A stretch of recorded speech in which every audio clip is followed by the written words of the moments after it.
What do you call Mark Calloway in lingerie? A hot take. Let's not dilly-daddle. I asked for your sizzling hot takes. And boy, howdy, we had some Chili's waiters come out with some fajitas because Daddy choke me. This should be fun. And I am going to respond to these bad boys. So you better stick right there and take a listen, or a watch, or a taste, or a feel to the Apron Bump podcast. Yeah. And the hardest, talk around and disregard it. Sweep you off the ground, show you what hard is. Standing strong and proud, nothing can knock this. Let's get it started. Yeah. Howdy, howdy, howdy. What is up, everybody? Welcome to the Apron Bump podcast. I am your host, the hardest part of the ring, Kyle. How's everybody doing today? Hope everybody's having a lovely, lovely bump day all around the world, all across this flat earth of ours. Hope everybody's doing well. Doing something a little different this week. Diving in to the community. I reached my hand out there to the community, and boy howdy, you guys responded. I sent out a tweet or a post. Are they still called tweets? I think they're just called posts now. About a week or so ago, asking, give me your wrestling hot takes. I will respond in a future podcast episode. And boys and girls and everything in between, that future is now. The time is now. You can't see me. My time is now. So, got a lot of responses here, depending on how long we chew on these. This could end up being a two-parter, but we'll see. We'll see. But we got a lot of responses from a couple different sources, so should be a good time. So we'll dive right into it. But first, before that, make sure you follow the Apron Bump on all the social medias, whether it be X, Instagram, YouTube, TikTok, Facebook, whatever, at Apron Bump, all across the board. You'll find the links to all of these in the description. Apronbump.com for everything else. You'll find all my full episodes wherever you listen to podcasts, as well as YouTube. Speaking of YouTube, if you're watching on YouTube, why don't you give this bad boy a like, leave a comment, leave a tickle on the cheek, a slap on the belly button, and spit into my belly button until I inflate like a hot air balloon. So, I got lost there. What was I talking about? Oh yeah, leave all, rate, review, all that shit. If you want to be a part of this, maybe I'll do this again. It seems like I got a lot of responses, so I'll likely do this again. So if you want to be abreast of whenever I do an episode like this and you want your response to be included, make sure you're following me on all the social medias, because like I said, I'll probably be doing these more often. This is the slot, in the Apron Bump cycle. As many of you know, the Apron Bump, I mainly cover old school wrestling from various different promotions and eras, companies big and small across 4 different decades. And I have like a cycle that I go through, whether it's, Ring of Honor, TNA, Monday Night Wars, Wrestling Wars of the 90s, Ruthless Aggression, etc., etc. This is the point in the cycle where I usually cover Progress Wrestling. However, I recently just did a watch along of Progress Wrestling Chapter 40. You can find that on demand video on YouTube, on my YouTube page, if you want to go check it out. It was a fun old time. I have a promo code if you want to sign up for Demand Progress, gets you half off. I'll probably put that in the description as well. If not, it's on the YouTube video. So go check that out if you haven't already. If I get a good enough response, I'll maybe be doing more of those. If not, well, fuck you, I guess. So go check that out. Just wanted to plug that real quick. All right, let's get into some hot takes, shall we? Let's quit teasing. Let's jam it right in there. Let's start out with the Discord. Discord always gets priority. One last plug. Join the Discord. We have a lot of fun in there, and you'll get priority in episodes like this. We do predictions. We do a lot of stuff. Current wrestling, old school wrestling, tons of discussion happens in there. But from the Discord, let's kick it off with old Brundon. Because this is actually 2 in 1 here, because we got Brundon's take and then we got the take in response from Fretz of the Fretzelmania podcast. So Brundon says, Jey Uso is not a good wrestler. However, it doesn't matter because he is so over with the crowd. Fretz offers a response to this. It absolutely baffles me that people don't think Jey is good in the ring. Want a hot take? I think that take is a terrible take. No offense, in parentheses. So we got a bit of a clash here to start out. Like it. I like it. Started out hot and heavy. Let's get to it. So the basic notion here, the basic premise at hand here is that Jey Uso is not a good wrestler, but it doesn't matter because he's over with the crowd. People think that he is a good wrestler. Where do I stand on that? Well, here's the thing. Here's the first question we have to ask to answer this question, and that is, what is a good wrestler? I'll let you chew on that for a second. You probably had an instant response to that. You may think it's the in-ring. You may think the promos hold more weight. Maybe it's impressive moves. Maybe it's conveying a story from bell to bell. Maybe it's having the good look. Maybe it's looking like a threat. Maybe it's doing a lot of innovative maneuvers in the ring. Maybe it's having 5-star matches. Maybe it's having good cage match ratings. Maybe it's merch sales. There's so many different criteria that people consider when they talk about, who's the best wrestler? Is this guy a good wrestler? Who's better between these 2 wrestlers? It's a really exhausting and dumb, discussion to have when debating if somebody is a good wrestler or not. But ultimately, what it comes down to, no matter what promotion, no matter what era it is, a good wrestler is a wrestler that makes you care about them. Plain and simple. That's it. Nothing else. I mean, there is other elements to it, but that's above all else. That's paramount. Do people care about you as a wrestler? If they do, you are doing your job, and therefore you are a good wrestler. Whether you're Jey Uso in WWE, whether you're MJF in AEW, whether you're Nick Gage in GCW, is he still there? I don't know. Whether you're Montanza Cueto and Lucha Underground, doesn't matter. Different styles, different flavors, different shapes and sizes. If you can conjure emotion from the audience that you are performing in front of, you're a good wrestler. So now the question, does Jey Uso do that? We'll turn on literally any show that he's on. His music hits, he comes through the crowd, and the entire arena is on their fucking feet. I've been there live. I've experienced it live. I watch it whenever I'm watching WWE. I saw the reaction when he won the Intercontinental Championship. I saw the match itself. I saw the lead up to that match. Jey Uso is a good wrestler. It's not about how many moves you do. Yeah, people are like, oh, he just super kicks. That's all he does. Yeah, Stone Cold just punched and kicked. Do you think fucking Shawn Michaels had a deep move set? No, he did like 4 moves. So does Jey Uso. It doesn't matter. Doesn't matter. Who cares? Brian Cage has a lot of moves. Do you care about him? Is he a good wrestler? You might be saying, yes, in my opinion, he's not, because who gives a fuck about Brian Cage? I don't know why Brian Cage is catching strays on this question, but I don't know, fuck him. So to answer this, or I guess my response to this, is that yes, Jey Uso is a good wrestler. I mean, Brundon says he's so over with the crowd.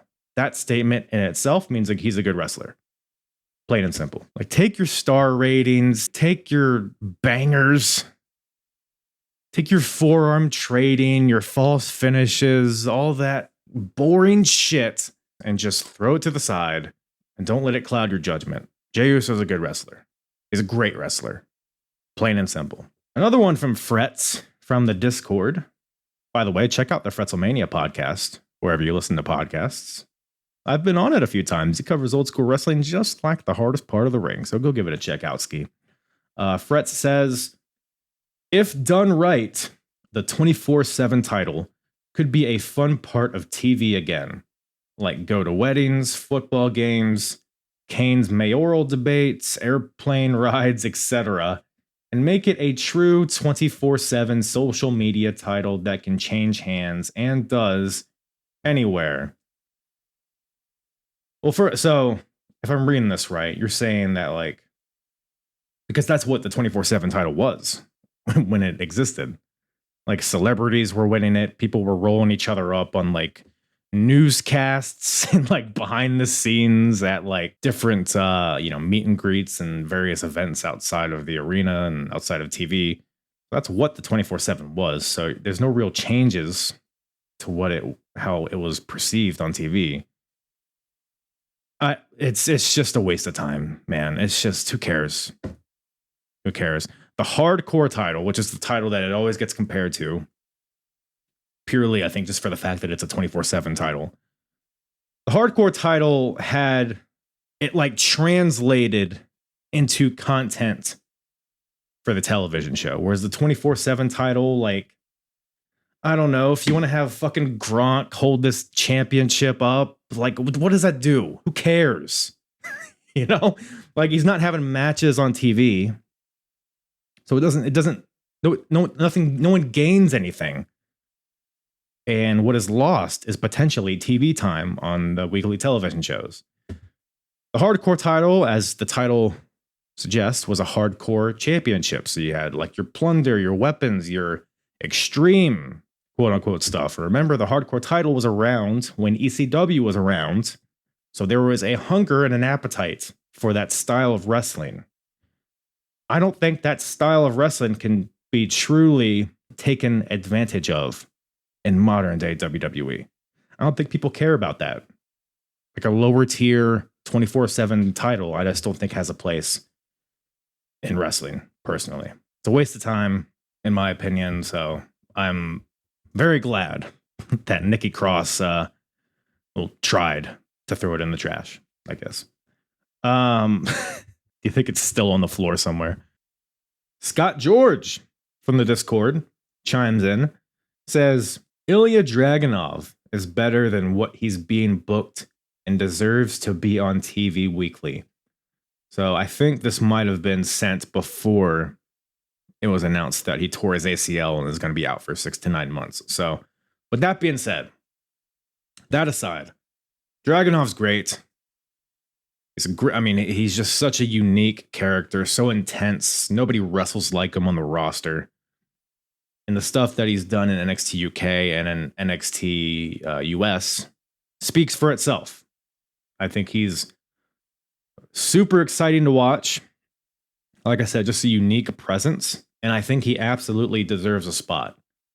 Sometimes it's just a matter of like, where do you fit in? Right? Because let's pretend like he wasn't injured. It's like, where does he fit in? Do we feed him to Gunther right away?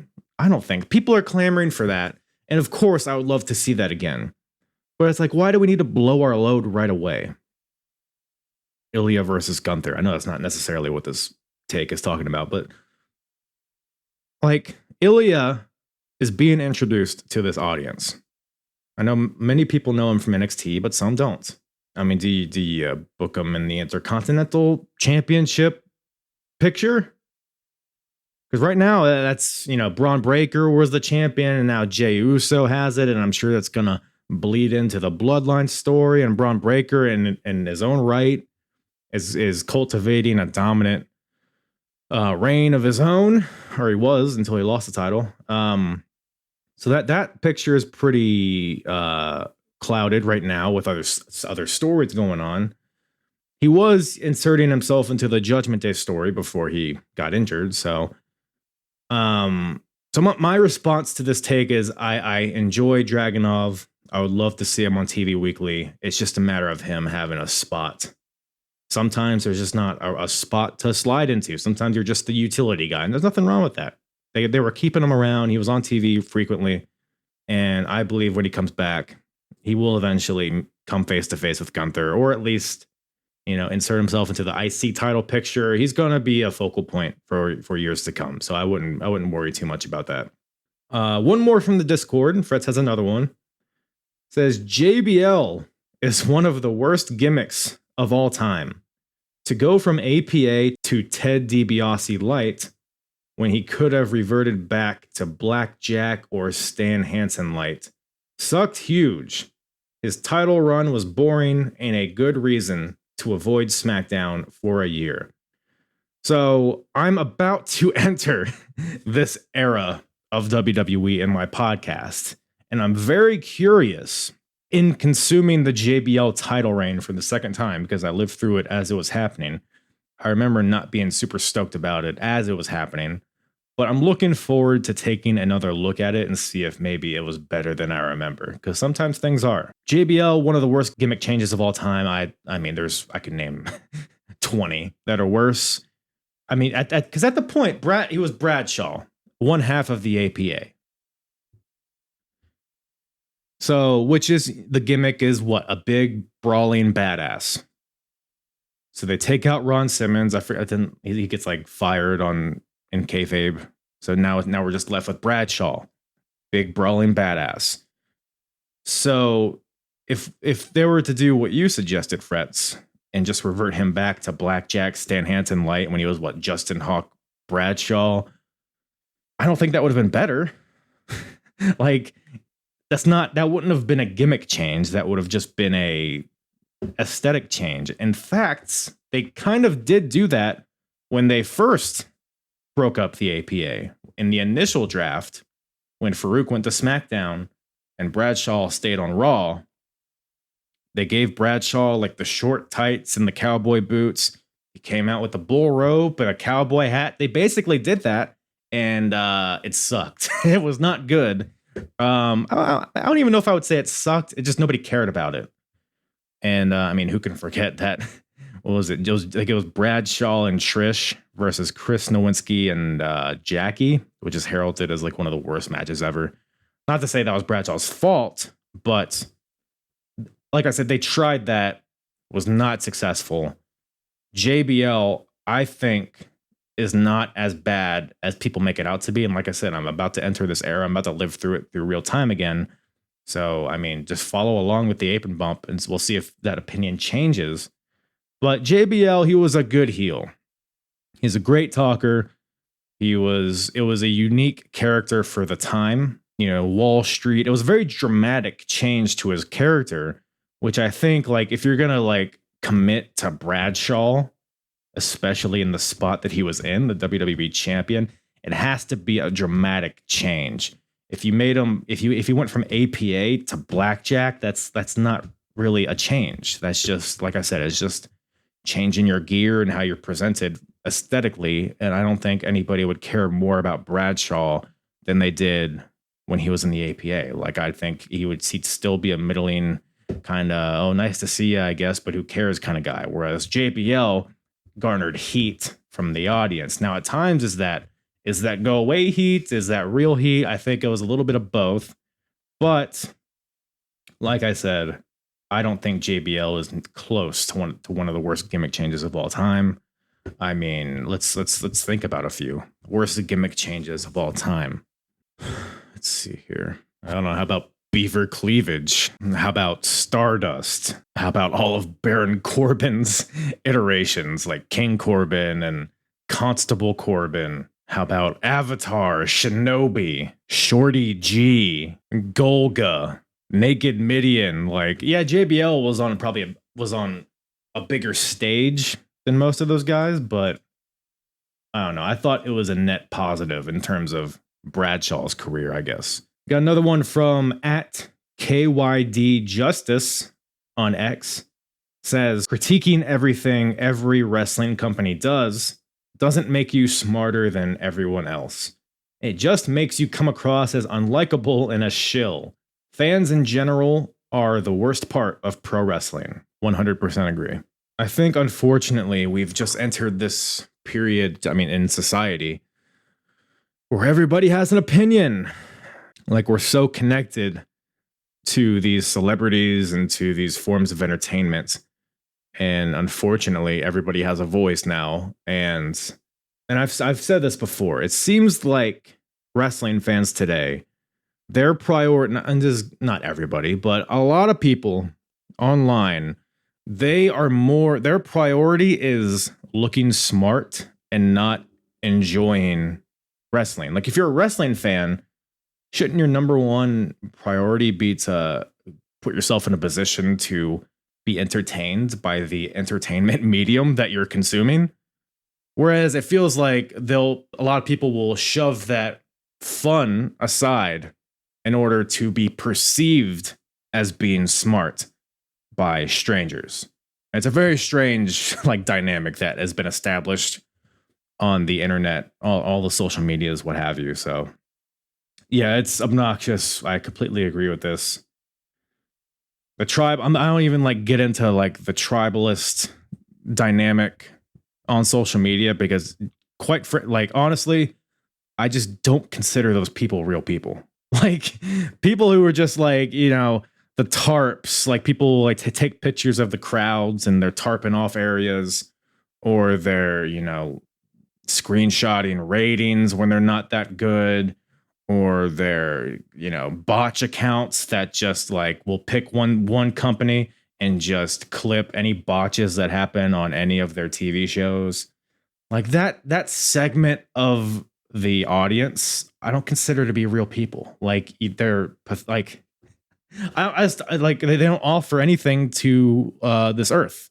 So like, you know what I mean? So why am I even going to respond to them? So I agree. They come off as unlikable and a shill. By the way, also speaking of the word shill and grifter, a lot of people love to use the word grifter nowadays. Let's take a look at the definition of grifter, because I think a lot of people have never seen the definition of grifter. A person, according to, I guess, what is this? Oxford Languages. A person who engages in petty or small scale swindling. And by the way, swindling, for anyone unfamiliar, means to use deception to deprive someone of money or possessions or to obtain money. So grifter means a person who engages in petty or small scale deception to obtain money. That's what grifter means. Grifter does not mean somebody that has the opposite opinion of you. If somebody online is talking positives about AEW, that does not mean that they're being paid by AEW. The opposite also applies. If somebody is repeatedly bashing AEW, that does not mean that they're being paid by another company or another entity. Maybe perhaps they just don't like AEW. Eric Bischoff comes to mind. Oh, Jesus Christ. Everybody online. God, Eric, how much you getting paid by WWE to shit on AEW? Oh, Eric Bischoff's just bashing AEW because he's getting paid by, I don't know, some mythological entity up in the sky that's just giving him money for saying bad things about AEW. You ever just stop and think maybe he just doesn't like the product they put out? Like, and yeah, people respond to it, so he's going to keep doing it. You are the reason, asshole. What the fuck? My point is that if somebody has an opinion on thing and it's a persistent opinion, just because you don't agree with it doesn't mean that they're getting paid to fucking have that opinion. Stop saying grifter. None of you are using the word grifter right. That's not, it's like you're trying to it's like you're just trying to manifest like an excuse for them to have that opinion. Oh, they don't agree with me. It must be because they're getting paid. No, maybe they just don't agree with your opinion. Your opinion isn't objective. It's subjective. People have different opinions sometimes. Did you know that? Jesus, fucking tits on my ass, dude. Like, god damn. Enough grifter. Enough grifting. Nobody's grifting. I'm not gonna say nobody's grifting, but there's not as many people as you guys are making it out to be online. Anyways, where was I? But yeah, just to wrap this up, if you're just watching stuff to critique it or to shit on it, like, get a life. There's so much wrestling out there. There's something for you. There's something to titillate your senses that you want to be titillated. So if you're just watching stuff for the sake of watching it, no, you're wasting your time. You're wasting everybody else's time by talking about it. So, all right, we got another one from Instagram. Black_mass says Karrion Kross deserves at least one good championship run.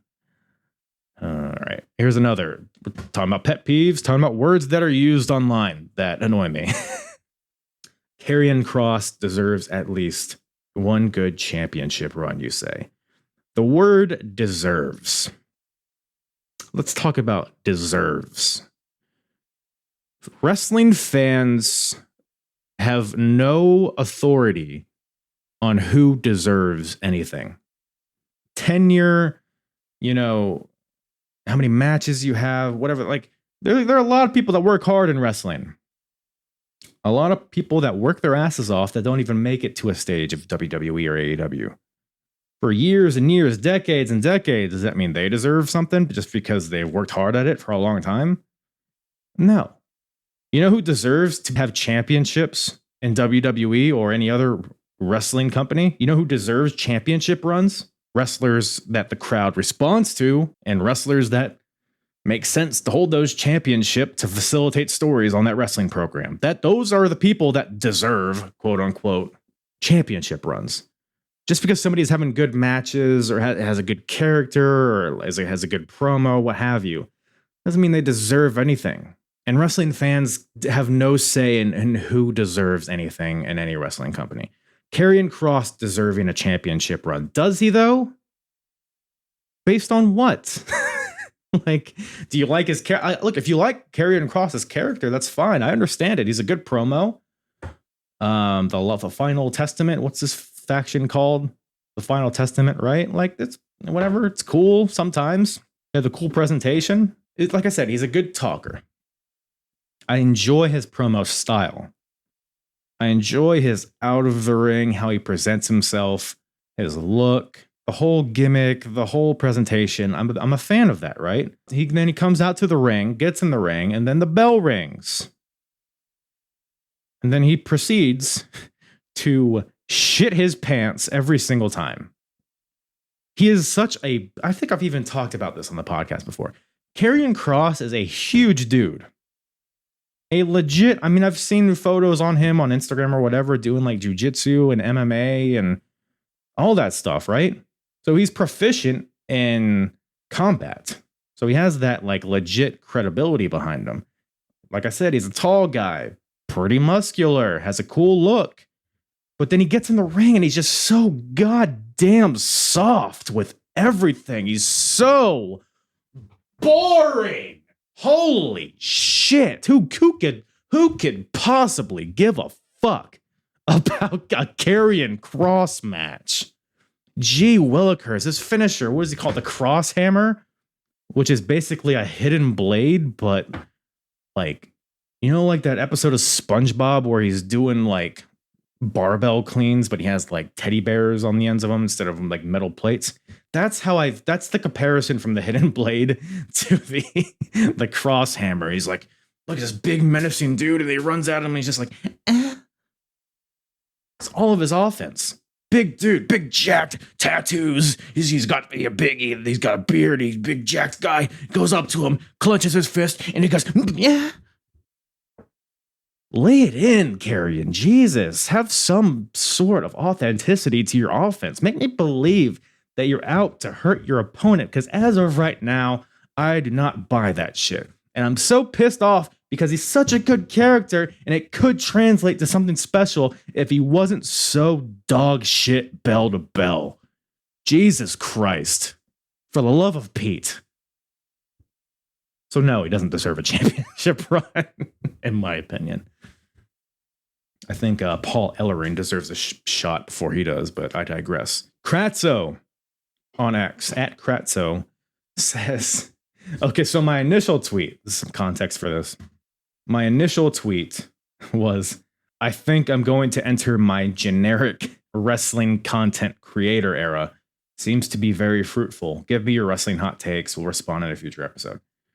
It was just tongue in cheek because everybody and their mother is, give me your hot takes. Disclaimer, your username will appear on everyone has the same fucking template that they put out. So I'm not really, I think this is kind of a joke on his part, but just like, I'm not here to shit on other wrestling content creators because I know a lot of people do a lot of good work. put in a lot of hard work, and everybody's trying to make it in this realm that we've cultivated here, right? I'm just gonna say this. To me, it's very demoralizing to see so many people have success in this space when they put out such dog shit content. How many, like, I'll just say this.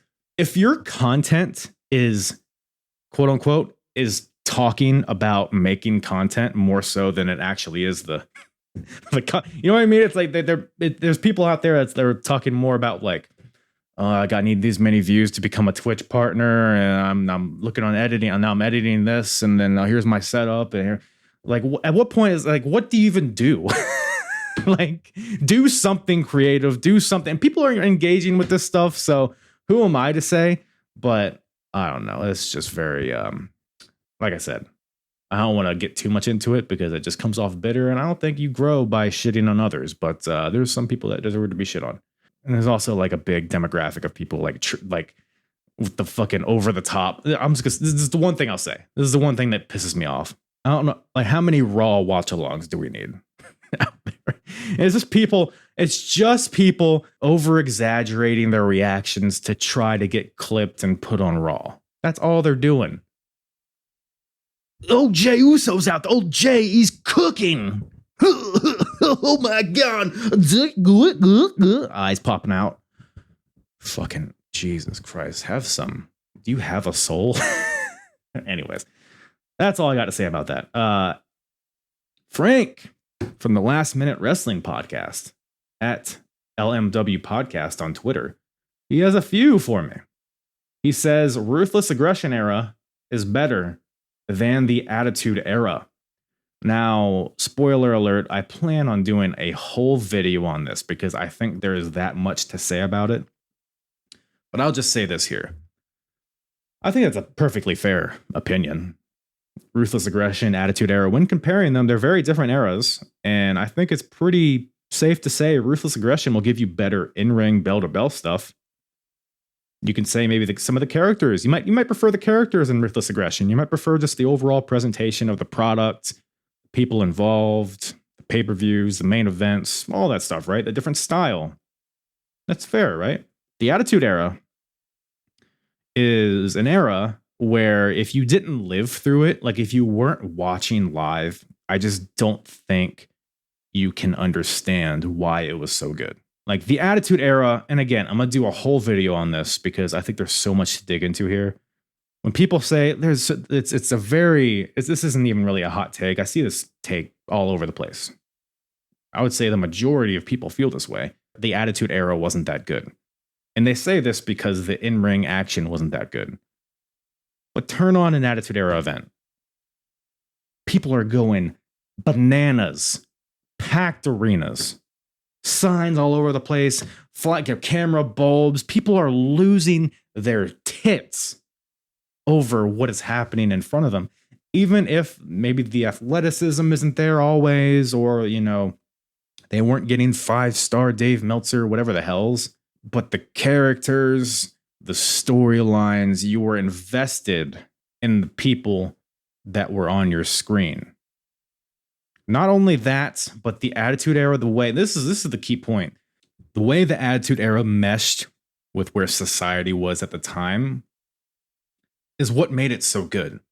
That grungy, the vulgarity, everything, right? And the way it blended with where everybody was consuming, MTV, and where music was, where television was, where movies were just where people were in the world.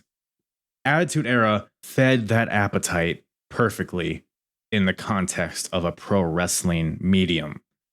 That's the key. You had to be there in the time to understand it. If you go back, if you were born in 2007 and you go back and watch, 97, 98, 99, 2000, whatever the hell, you might not enjoy it because you don't associate with these characters. You don't associate with the times, what was cool, what was exciting back then, the mindset of the human being in that point of time. Like I said, you had to be there at that point in time. So while I don't necessarily disagree with Ruthless Aggression Era being better than Attitude Era, ultimately that's subjective. I think both. I don't even know if I could really pick one. I enjoy them. They're apples and oranges to me. But I think this people just outright saying that the Attitude Era wasn't good. I think you come off very uneducated if you have that opinion, or you're just looking for clicks, which that's the internet for you. Frank has another one. Actually, I'm gonna combine 3 different takes here because they kind of all allude to the same premise here. So Frank says work rate means nothing by itself, and you don't need it to have a good match. And we got at Juice Springsteen on Twitter. Go check his podcast out. He says, saying I want to have a 5 match or a banger instead of wanting to win a match is incredibly bizarre. At Tom Austin Show says AEW ruins its product by rushing dream matches. So this all kind of encapsulates a few different things here, right? But it's ultimately the overarching umbrella here is work rate. Is how do we perceive work rate in this day and age? And this is my overall take on this can be illustrated by as of recording this, the last episode of Dynamite, the 5-year anniversary. We had Will Ospreay versus Ricochet, and we had Bryan Danielson versus Okada on the same fucking card.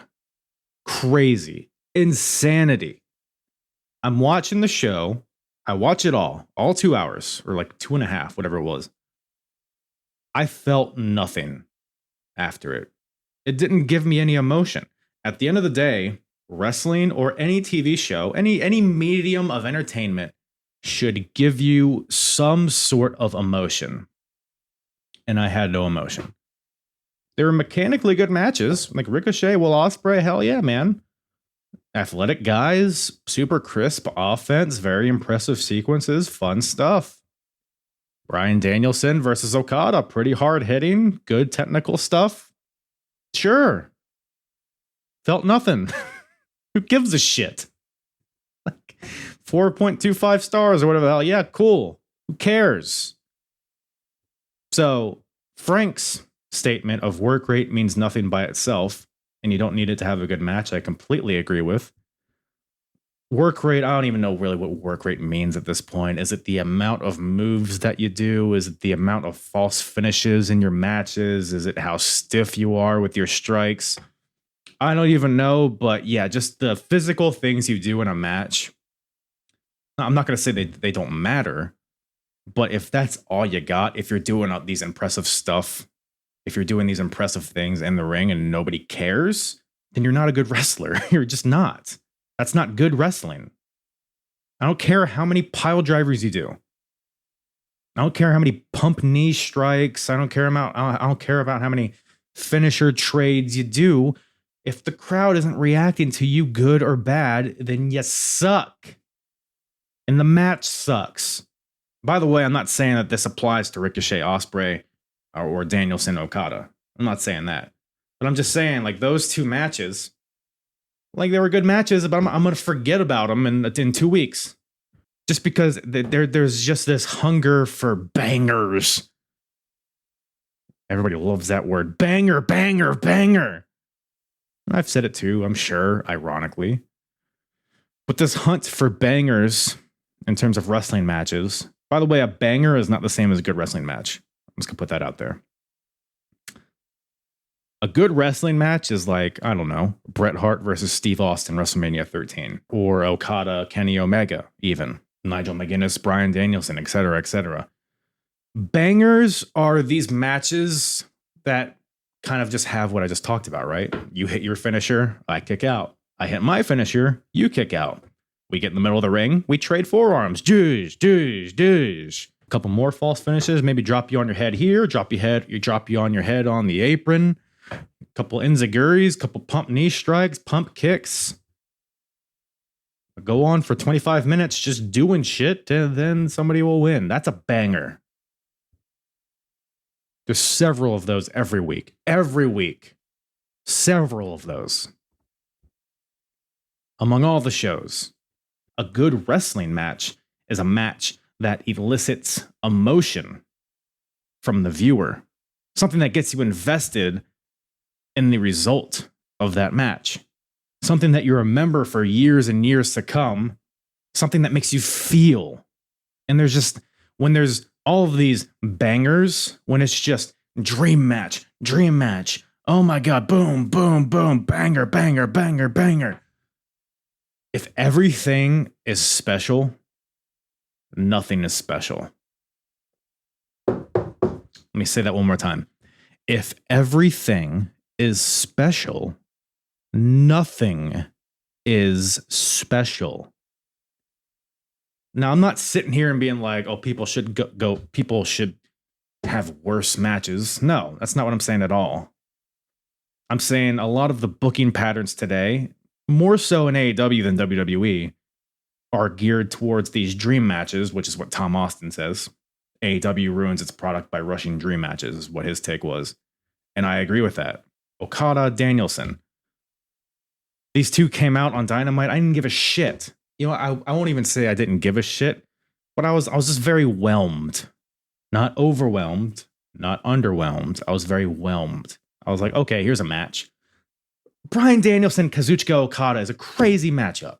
I should be just on the edge of my asshole watching this match. It didn't really captivate me that much. I'm sorry, it just didn't. Ospreay Ricochet. First time we're seeing this match in what? 7 years? A match that broke the internet back then? Caused Vader to come out of retirement? I should feel something, but it didn't make me feel anything, man. Like, the crowd will react, right? They'll pop in the major spots. But are people tuning in to see this match is the question. Yeah, when it's right in front of you, you're going to be like, oh, geez, whoa, wow, whoa, good. But are you going to buy a ticket to see them next time? Are you going to buy the pay-per-view? Are you going to tune in next week to see what shakes up with this feud going forward? Metrics say no. So, I don't know, man. I'm just I'm fatigued of this desire. Like it's like people are like chasing clips on social media. They're GIF wrestlers. Let me do a cool spot on the apron. That'll get a lot of traction. That'll get a lot of engagement on X. Doesn't mean the match is good. And it kind of all ties into what Juice said, which his take again was saying I want to have a 5 match or a banger instead of wanting to win the match is incredibly bizarre. This is kind of like a branch off of that discussion, right? Because, and me and him talked about it on his podcast, which will be dropping shortly, I believe. This is more in the kayfabe sense of like somebody wanting, like in character, like it's more important for them to have a 5-star match than it is to win the match, which I completely agree with. Like in saying that that's bizarre. Like you'll have Will Ospreay comes out and he's probably a bad example because he wins a lot of matches, but like if somebody comes out who maybe has lost a lot of matches recently, but they've been good matches, like their argument for getting a title shot will be, look, I've had a lot of good matches recently. Okay, but have you won any? Like, it's like the in kayfabe instinct to brag about the quality of a match is completely backwards to me. Because you would think you'd want to have a completely shitty match. You'd want to just win in 5 seconds. You know, minimize the damage to your body and get the winner's purse and move up the rankings in the least amount of time. You'd think that'd be the desire of everybody. Now, baby faces, you can make an argument that they're here. They want to entertain the audience, yada, yada, yada. I get that to an extent, right? But you have heels doing it too. You have fucking Chris Jericho bragging about his cage match ratings. And I know that's a little tongue in cheek on his part with his character, but that's representative of what a lot of people do. They'll brag about their match quality and not their win-loss record in kayfabe, which in kayfabe, that should be the most important thing, you would think. I don't know. So I agree with that, Juice, for sure. All right. Let's move on to Marks on Media on X. Boy Troy here, shout out. He says, Sean O'Hare needed more time to cook. he could have gotten over. Same with Mordecai. Sean O'Hare, I definitely agree with. And this is something that I've seen a lot of his stuff recently in my podcast, and I think there's even more coming up on the timeline that I'm on. Such a cool look, really, really unique style for the time, that martial arts, but also this big muscle head doing all this athletic stuff like that. Nowadays, that is kind of a dime a dozen, unfortunately. He's not supposed to move like that when he's that big. Like that's fucking everybody nowadays. But Sean O'Hare, that he was a diamond in the rough back then. He just had a cool presence to him. And it seems like he never really got a shot. I think he got in his own way, unfortunately. But yeah, they just kind of stuck him with Roddy Piper, and that stunk. I would have loved to see him get more of a spotlight for sure. So I definitely agree with this. Mordecai, I really can't remember. I mean, I'm more familiar with Kevin Thorne than Mordecai, but I don't know. Again, that's another thing that I'm about to approach in my timeline, so I'll probably have more to say about it when I get there. But I mean, fun fact, I saw Mordecai wrestle live. Great American Bash 04. I don't really remember a lot of it, but it was just a weird time for WWE.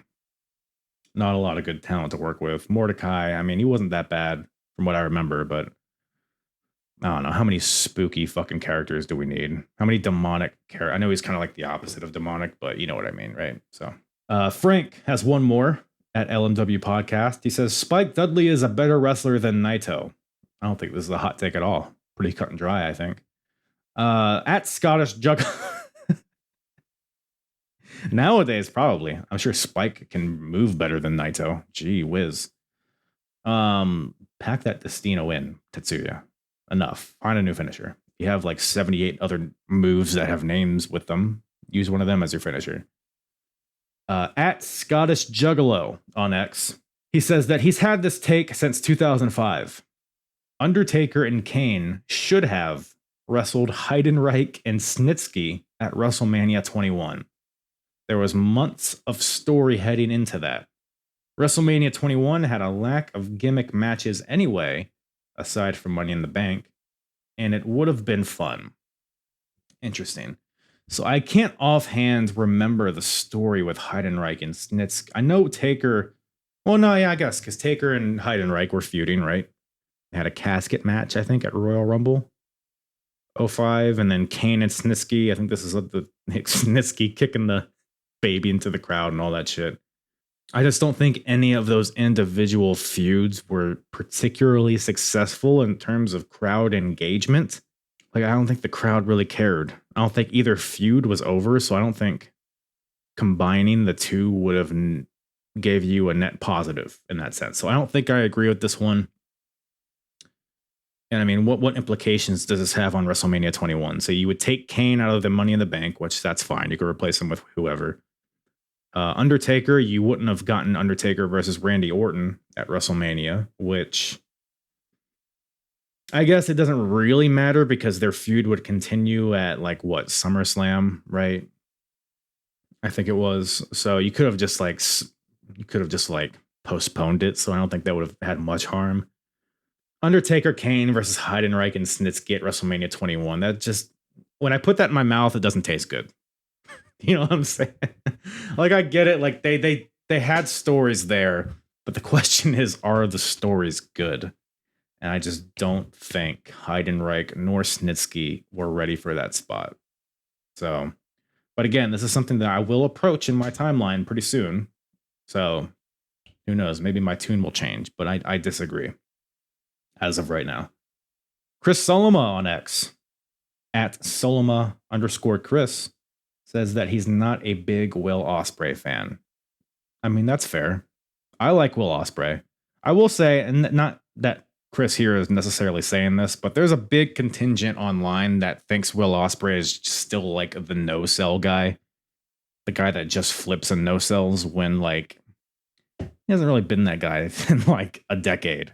So, I don't know. I think Will Ospreay has really matured and evolved as a performer over the years, and he's really he's one of the best in the world for sure. And I know I'm not really breaking any new ground by saying that, But almost more importantly than just his like bell to bell abilities, he just comes out with such fire.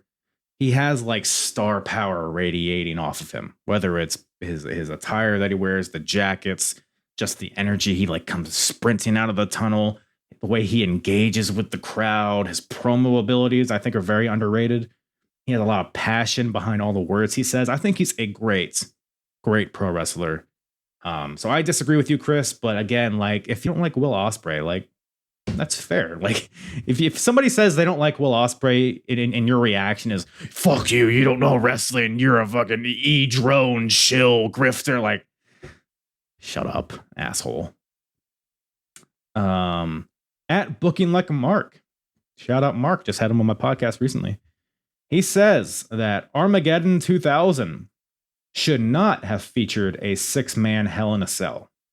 It should have been Stone Cold versus Triple H one-on-one in the cell. It was the only story with enough heat to warrant that stipulation. Interesting. So I have let me pull up the Armageddon card here. Let me just refresh my memory on what this card looked like, because from what I remember, the rest of the card was very much lacking, and you can see why, because all the star power is in the main event. Card here, you got William Regal versus Hardcore Holly for the European title, Val Venus versus China, Kane versus Jericho, last man standing, Right to Censor defending in a fatal 4-way, Radical 6-man tag, Ivory versus Trish, Billy Gunn versus Benoit. So actually, it's kind of a more well-rounded card than I remember. Now I'm looking at it. Maybe. So you're saying Triple H versus Stone Cold in Hell in a Cell is what it should have been rather than the 6-man. Here's my thing with Triple H and Stone Cold. I don't love their matches with each other. I did not like, upon rewatching, because I rewatched this match a few years ago at this point, maybe like 2 or 3 years ago. Their 3 stages of Hell match at No Way Out 2001, which was right after this. I didn't like it. I don't think they work well together. I think their feud was great. I think their dynamic, the promos back and forth, everything involved out of the ring, the build up to the match. I think all of that was awesome. I think Triple H was a great heel. I think Steve Austin was a great babyface. You had all the pieces to make a good match. At just whatever reason, whenever they got in the ring and started working with each other, I never thought it was that good. So my initial thought is I don't really care to see them fighting in Hell in a Cell one-on-one. And I think I prefer the option of the 6-man personally. Plus, it gave you that very memorable moment of Rikishi being tossed off the cage. It was just a cool spectacle having that amount of star power in one match inside Hell in a Cell. They went balls to the wall. They committed to it, and I enjoyed it. I think the match still holds up. It's still fun stuff. And at the end of the day, Kurt Angle, who's the champion, he was able to get the shitty victory by just like picking the bones at the end. So him standing tall among all of these huge stars, Steve Austin, Rock, Triple H, Undertaker, Rikishi, for him to be standing tall, I think benefited Kurt a lot at that time, because he's still pretty new at this point. I think he's only been champion for a few months. So it did a lot for Kurt as well.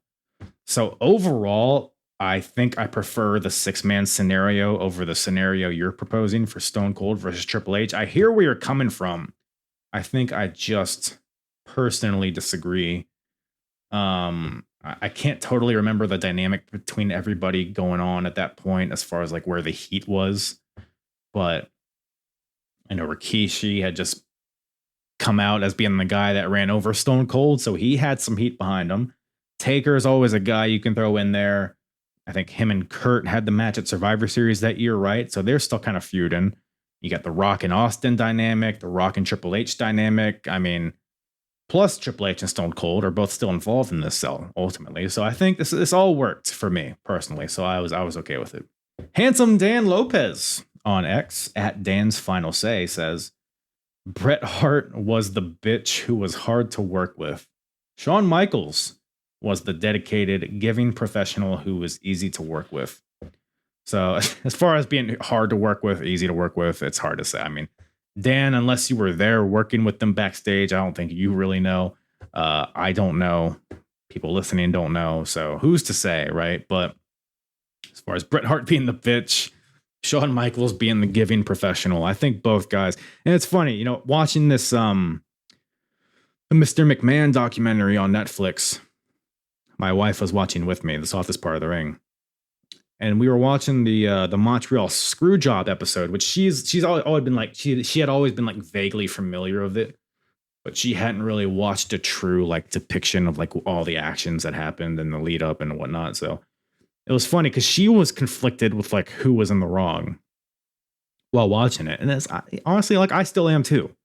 I think both got like on the podcast I just covered Shawn losing his smile, which the theory is that he just didn't want to drop the title to Bret. And then you have Bret going on not wanting to drop the title to Shawn in Montreal, or perhaps not wanting to drop the title to Shawn at all later in the year. But is that warranted? Maybe with the things said on TV, the sunny days, and Shawn kind of just starting the whole thing by taking his ball and going home. Like, there's a lot of variables at play. My inclination, Dan, is to disagree with you. I think both guys were kind of assholes at the time. I'm just going to say that. I think Shawn was the bigger asshole. He was the more gaping asshole. Bret was like, he was like a Kim Jong-un asshole where it's like barely even there. You know what I'm saying? Because Bret Hart, the only thing he didn't do, right, was not want to drop the title to Shawn in his hometown. Which, like, that is annoying, Like, just lose. It's fake fighting. Just lose the match, you baby. But Shawn did a lot of shitty stuff leading up to that. So I get it. There's context there. I get it. And the relationship between the two. There's a lot at play there, but I don't know if I totally agree or disagree. I think I'm kind of on the fence with this one. I think I'm more disagree than agree, but I don't know. Ask me on a different day. I might have a different opinion. Matthew Birch at True Prince of Pro on X says that Xavier Woods should be the one to dethrone Gunther at WrestleMania next year. So you're saying Xavier Woods should win the world title at WrestleMania? Possibly. I said this on Twitter recently that I think the New Day story is the best story going on in WWE right now. I think it's because I like the fact that it's not like a copy paste, like, can I trust you? Can they coexist kind of thing? Like there's layers to it. It's 10 years of build up and relationships, the loss of Big E due to injury. Like there's a lot at play there. So I'm very interested in it because it doesn't seem like it's going the typical WWE Vince McMahon booking way. So I'm interested in it. So it really depends on where they go with that. That'll dictate if I think Xavier Woods should dethrone Gunther at WrestleMania. First of all, I think Gunther should hold on to the title for longer than WrestleMania. I think whoever he defends it at WrestleMania, I feel Gunther should win. Saying this right now in October, who knows how I'll feel by then. I guess by then it'll be like, like 7-8 months into his reign. So man, you know what? Maybe not. Maybe he'll be fine to drop it at that point. But I like the thought. Matt. I think Xavier Woods is severely underrated. I know that's not a hot take. Everybody seems to have that opinion that Xavier is underrated. So maybe he's not underrated when you put it that way. But he's very good. And I think he deserves a singles run of some sort, whether that's the world title, the IC title, or just a spotlight with no title, just as is his own man. I think he deserves that. I'm not mad at the premise of Xavier versus Gunther for the world title. WrestleMania may be a smidge too early, but like I said, this story with him and Kofi, we'll see who gets propelled out of that. I assume if anybody's getting, elevated from that, it would be Xavier, given that Kofi's already accomplished so much and Xavier hasn't. I'll reserve my full judgment until we see how that story fleshes out, but I don't disagree with this take initially. I'm rooting for Xavier Woods to have a lot of momentum come WrestleMania season to warrant that. I mean, imagine Xavier Woods winning the Royal Rumble. Huh? Thoughts? I don't hate it. I don't hate it at all. At Tom Austin Show on Twitter says there needs to be more Samoans in WWE. I agree. Not nearly enough. Too many Tongans. At True Prince Matt again chimes in. True Prince of Pro says that Jeff Jarrett should win a singles title in the next 6 months, either by dethroning Jack Perry or by winning this year's Continental Classic. Yeah, I mean, AEW has 11 million titles, so Jeff Jarrett is bound to be worthy of having one of those. TNT title, sure. Title doesn't mean a hill of beans at this point, so might as well, right? Who cares? I hope we get rid of that Continental Championship. I know that's not what this take is, but god damn it. Can we just like, when we get to the Continental Classic this year, can we just have a trophy for the winner and just be done with it? Get rid of the title. The concept of defending the title of a tournament that you won. So like if the guy wins this title from you, does that mean that they won the tournament? Like it doesn't make any sense. It's just so stupid. There's so many like Continental, International, TNT. These are 3 titles that are on the same tier with virtually no differentiation between the titles. So it's like what's the hierarchy there? What title means more than the other? And if they all mean the same thing, then why are they all present? Why do we need this many singles titles for the men? If they all like, it just dilutes the prestige of being a champion in AEW. And I know that's a major talking point for AEW, and it has been. But the Continental title is just so unnecessary, dude. It's so frustrating. Just make it a trophy. I like the Continental Classic. It's a cool round robin tournament, yearly thing. I like it. Give the winner a trophy, have them face the world champion or whatever the stakes are, right? Why are you carrying around a title for the rest of the year and defending it? It doesn't make any sense. It's like, why would I go for that title instead of the international title? You know what I mean? So it's like, I don't know. So yeah, Jeff Jarrett, have him win the fucking Continental, even if he doesn't win the tournament, have him win the title after the fact. Sure, why not? It's there. I do like Jeff Jarrett though. I would not mind seeing him holding a singles title. Him beating Jack Perry is fun. Might as well, right? Jack Perry, Jesus Christ. Dull as a doorknob, that Jack Perry. There's absolutely nothing there. Good Lord. At Rick_8bits on X says that no matter your age, when you hear a gong or glass shatter, 2 people instantly come to mind. That's right. Hakushi and Jack Perry. At JBV the World on X, shout out JB, former guest of the Apron Bump, says that heels in WWE are too cool. Shout out Grandmaster Sexy. He says heels in WWE are too cool and are justified way too often. Wholeheartedly agree. Wholeheartedly. Well, maybe not wholeheartedly. Mostly heartedly. I think there is merit and there is value to wrestlers having some sort of gray area towards maybe 2 guys are feuding and both have different motivations, and it's up to the audience to decide whether they like them or don't like them. I don't love it because you want the crowd to be in favor of one guy and hate the other guy. I mean, that's just wrestling 101, but I don't know. But yes, in terms of them trying too hard to be cool, that was always my critique on Kevin Owens as a heel. Is a lot of what he did as a heel was great, but he's still trying to be funny and trying to pop the audience and still trying to be entertaining. It's okay, I don't dislike you, so you're not a good heel. Triple H was like that back in the day too. Yeah, I agree, and are justified way too often. There's always I've always heard this theory, even from people in the business, and I just never really could wrap my head around it.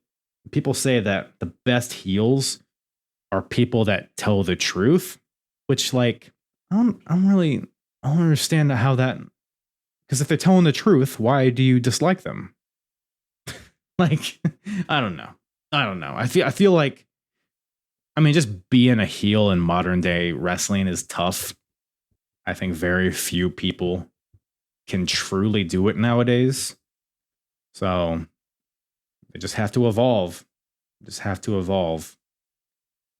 Wrestling evolves and heels evolve and evolves. Is evolve still around? I don't know. The more I say evolve, the more it just doesn't sound like a real word. At Tom Austin Show has one more for us. He says that NWA still exists. That is a hot take. That is a hot take. Oh, NWA. Man, I used to be really into it. You remember, like, I think it was like episode 2 or 3 of the Apron Bump. I was just gushing over NWA, and when they were on YouTube, and this is when like Ricky Starks was there, and Nick Aldis, and Eli Drake. I mean, they just had such a fun thing going, and now it's just like, it's just another indie. I saw that Tom Latimer won the NWA title, so that's pretty cool. I've always been a big Bram fan, so that's cool to see. But yeah, not a lot going on in NWA, unfortunately. Billy Corgan is just a fucking knob. Smashing Pumpkins isn't even a very good band, if we're gonna be honest. But all right, we got one more here to close it out. At Ian Makes Films says that Orange Cassidy should be AEW World Champ. I think it's a feasible option in the future. As of right now, I don't think he's in that position. I don't think he's got a super amount of momentum behind him. But I think he's always a guy that could be put in that spot. I mean, his international title run was incredible. I think if there was a time and place, it might have been then. But in the future, I'm all for it. I'm an Orange Cassidy guy. I think it seems like he's kind of starting to stray away from the gimmick a little bit.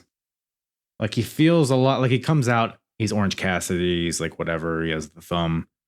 But then he's starting to wrestle just like a normal wrestler. And I get it to an extent, because you can't do the fucking pockets thing. Like at some point it just becomes like mundane and we all expect it and people aren't going to care anymore. Like, I get it. The evolution of Orange Cassidy is a tough one, that gimmick. It's a very unique thing. But I think wholeheartedly, I think he has the ability to, I mean, how many kids in the audience have the Orange Cassidy jacket and the sunglasses and the shirts? He delivers in the ring still. Very, very good wrestler in the ring. I'm just interested to see how he will evolve over time. Because right now, I don't see him as world champion potential at this point in time as we're talking, but I think he's absolutely a guy that could get there for sure. So, but that is the takes, everybody. Appreciate everybody for submitting your sizzling hot takes. Some were hotter than others, but had fun talking about it. Like talking the current product. I'll be doing that more often probably on here. And yeah, make sure you stay tuned. I might do this like monthly, bi-monthly, or semi-monthly, every 2 months probably. We'll be doing something like this. So make sure you're following on all the social medias at X, or at Apron Bump on X, and all the other social medias. Follow the YouTube as well. Dropping a lot of YouTube exclusive content on there. A lot of fun videos putting out. TikTok, a lot of content there. Join the Discord. Supple on my nipples until milk comes out of there. So that's about all Daddy has for you guys today. Appreciate everybody tuning in. Love you all. Big old smooches all over your face.